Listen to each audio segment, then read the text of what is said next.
Hello and welcome to Low Budget Gaming and welcome to Games to Wishlist from October 2023. So I had started this series last month. I have covered 2 months, August and September. So the idea behind this is we get a lot of new releases every month, and I wanted to mention a few interesting games that you may have overlooked or you may be interested in at the time but you may forget a few months later. So I wanted to keep track of those games that may be too expensive right now, maybe too buggy right now to buy, but in the future they may be worth a look. So I have another 10-ish games here. Also check out the previous months if you want to see some more interesting games. So we first begin with the Lamplighters League. Now this did come out around the time I was making the video for last month, and I was seeing a lot of interest in this one. So it's a mixture of tactical and real-time stuff. The art style is very interesting, and I'll just read the descriptions here to make it easier. Recruit a team of misfits with unique abilities and unforgettable personalities and chase the banished code to the ends of the earth in a mix of real-time infiltration, turn-based tactical combat, and a character-driven story of adventure and intrigue. So adventure, RPG, strategy, tactical. It also has this sort of look of like the 1940s, 50s or something. So yeah, might be worth a look. At the moment it is $50 here. Recent reviews are mixed, so definitely something to consider on a good sale. 2700 in India is a lot in my opinion. Next is Monolith. So I did mention this game on the other channel because they had a demo out of this out. So this is an old school point and click style game with an interesting story. I've lost count of the number of games I've played in the late 90s and early 2000s around this. In fact, until the mid 2000s, I was playing games like this. But I haven't looked into games like this in a long time. But yeah, this one looks promising. So it says here, enter this classical science fiction point and click adventure to struggle for survival of the space explorer Tessa Carter. Yeah, interesting. I don't know how they... Okay, anyway. Accompanied by an unusual friend, she will soon learn more about herself than this foreign environment she desperately tries to escape. So you can see demo is still available. It's not an expensive game at the moment, $15. So on a good sale, this might be like a $1 or $2 game in the future, and definitely worth a look at that price point here, I feel. Next is Tribe Primitive Builder. So chill out as you explore the beautiful realistic island of exiles. Gather resources, craft tools, construct buildings and settlements, manage tribe and automate your gameplay. Discover 4 lands, a storyline, and save the inhabitants of the island. So a sort of ancient builder style of game, first person by the looks of it. And yeah, it looks pretty interesting, and I've only come to know about this game while I was searching for this video. And yeah, we've seen a lot of these survival style games. Sunken Land I played recently. So it is familiar, but with the ancient theme that makes it interesting. Now this has seen a small sale, I think maybe when it was an early access or something. So not an expensive game, it's basically a $20 game. So on a good sale, this could be like under 5 or something soonish, I hope. Now next is Railgrade. Railgrade is a train resource management game.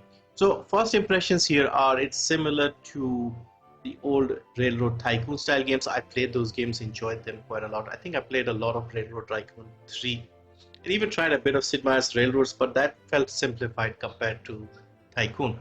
Now, based on some of the reviews here, they are saying there are quite a bit more puzzle elements here. So it's not just your standard train management game.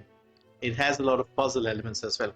Also, this game was exclusive to Epic for a year, so it's just released on Steam, but it was available since last year. So in a way, it's good because I guess the early access and the early issues have been sorted and now you're getting the full game. So this is $1300, so not an expensive game, and on a good sale it could be worth a look. So $30. Next is Hellboy Web of Wyrd. Now this was one of the games I was aware of before it came out, and a lot of people were quite hyped for this. However, as you can see here, the reviews are kind of mixed. I had seen the movies, apparently there are comics and stuff as well. I haven't looked into the comics, but I have seen the movies, and it looks an interesting concept. Now, a lot of people were praising the art style. Personally, I did not like the look of this. However, it seems it's the combat that is uninspiring here. So we'll have to see if this improves or something changes here. But yeah, at the moment it seems like combat is kind of repetitive. So this is 1100 in India, $25, 21 in the UK, 32 in Canada. So yeah, at least a 50% sale before I would consider something like this, and if the reviews improve.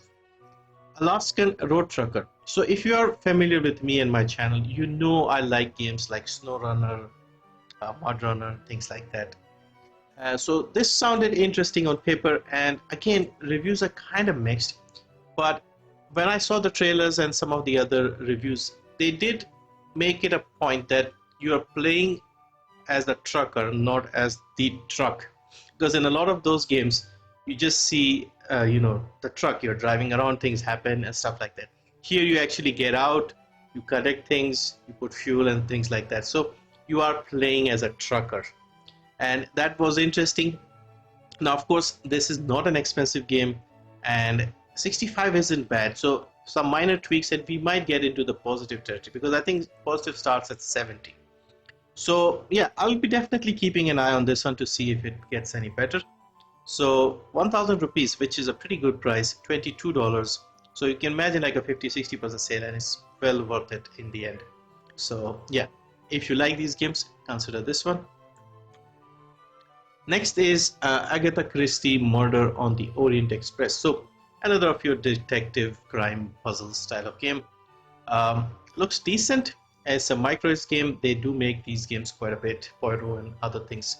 So yeah, I'm not into these games, but could be decent. So there's a demo here as well, you could try out. The base game is $40, $16.66 in India. Unusual pricing here. So yeah, another one that we might see in a humble bundle perhaps, or maybe on a good sale or something. So yeah, if you like these games, this is definitely something to check out. It's got very positive reviews, 80% rating. Galactic Civilization. So Galactic Civilizations 4. So this is your grand strategy 4X simulation game. Again, I was into these games quite a bit. Now I don't seem to have the time. And the reviews are mostly positive here. You can see here 70%, so just positive. So it's the fourth game in the series. I have a feeling like the previous ones were given away or something. I do recall one of these being given away somewhere, Humble or Epic. So yeah, it's the usual stuff, explore galaxies, colonize worlds, things like that. So yeah, I don't know what's the deal with the cat and stuff like this. But yeah, it looks okay. So it's a flat 2000 in India, $50. You'll need a bit of a sale before you're getting this, and there might be some DLCs and contents coming later as well. Dark Envoy. So this is something I'm really interested in. I have seen a review for this in detail, and it looks like a RPG isometric, but with real-time stuff. And there are some difficulties with the development of this game, but it looks interesting to me because I do like these style of games. So it says here, Dark Envoy is an RPG adventure with tactical real-time combat and online co-op. So basically what it means is you can pause. So it is real-time, but you can pause. You may have played some games like that. Control a party of relic hunters in this tale of destiny set in a conflict-torn guns and sorcery world. So yeah, it looks interesting. Not too expensive either, $1300. $30. So yeah, again, I would need a bit of a sale before I'm interested. Ghost Runner 2. So I don't know if it's just me or if anybody else has noticed, but this game kind of released quietly because the first game was kind of a big deal. I liked it quite a lot. There was a lot of hype around it, cyberpunk, FPS ninja style game. But the second one did seem to get a lot of attention, at least as far as I'm aware. So yeah, it's your first-person ninja cyberpunk game where one hit can kill enemies. You also get killed easily. Very fast-paced action, wall running, stuff like that. So really good-looking game. First one was very good. I never finished it. It was too hard for me. But yeah, this one is like more of the same. So Blood Will Run in Ghost Runner 2, a hardcore first-person FPP. What is FPP? A first-person platformer, I think, right? Slasher set in a post-apocalyptic cyberpunk future. Become the ultimate cyber ninja and prepare for epic boss fights improved skills, an interactive story, new game modes, captivating soundtrack, etc., etc. So there is a demo, so you can check it out. 2,600 in India, $40, 35 pounds. Yeah, obviously I need a sale before I look into this, and also if it's something I can even run in the first place. And then finally, Jusant. So another game that I liked very much when I first saw the preview for this. So enjoy meditative vibes in Jusant, an action puzzle climbing game. Scale an immeasurably tall tower and ascend to new heights alongside your watery companion. Master your climbing tools, find your way up through diverse biomes, and piece together the tower's past. So yeah, it's just a relaxing climbing game. You're climbing a tower or a mountain or something. And yeah, I like this look. Is something different, and gameplay looks interesting as well. So again, not too expensive, $11.75, $25, £22.49. Of course, with the regional price increases, this would have been much cheaper, but now I have to wait for some sales before getting this. So yeah, so this is my final pick for October. As always, if you have some interesting games that you have played in October that released in October, let me know below, because obviously I can only put like 10-ish games here, but obviously there are a lot more, but I may not be aware of them. Anyway, thank you for watching. Check out the previous months, and hopefully I'll be doing more of these in the future.